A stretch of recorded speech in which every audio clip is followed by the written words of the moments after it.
Hello, সবাই কেমন আছেন?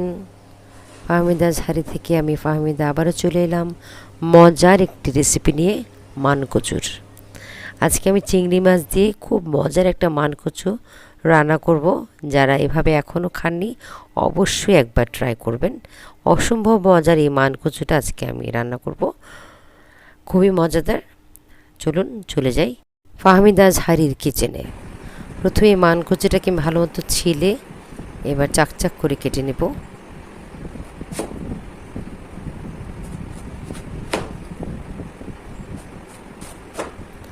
প্রত্যেকটা মানকচুর শেপ যেন সেম সাইজের হয়, সেটা দিকে খেয়াল রাখতে হবে। এরপর পানি দিয়ে ভালো মতো এটাকে আমি 2-3 বার করে ধুয়ে নেব। এরপর লবণ মাখিয়ে রাখবো, একটু হলুদ মাখিয়ে নেব।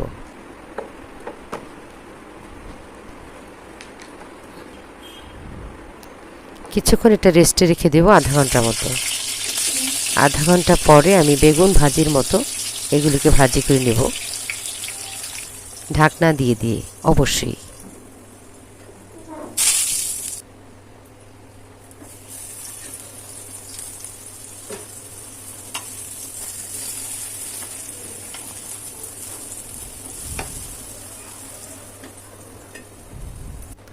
আমার সবগুলো মানকচু ভাজা হয়ে গেছে। এবার এটাকে একটা গ্রেভি মতো করে আমি রান্না করব। পেঁয়াজ কুচি দিয়ে দিয়েছি তেলের মধ্যে, এরপর সামান্য একটু লবণ দিয়েছি পেঁয়াজের মধ্যে।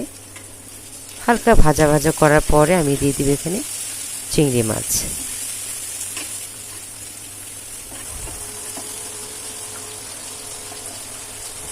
এরপর দিয়ে দিলাম 1 চা চামচ রসুন বাটা, আধা চা চামচ আদা বাটা,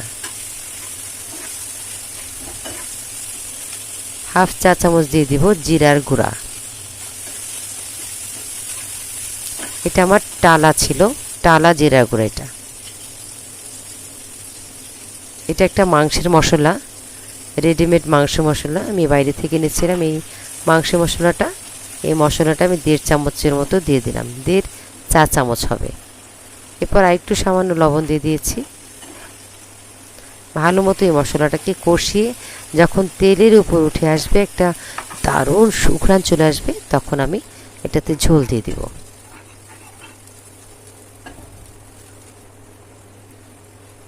পানিটা যখন ফুটে উঠবে এরপর দিয়ে দিব ভেজে রাখা মানকচুগুলো।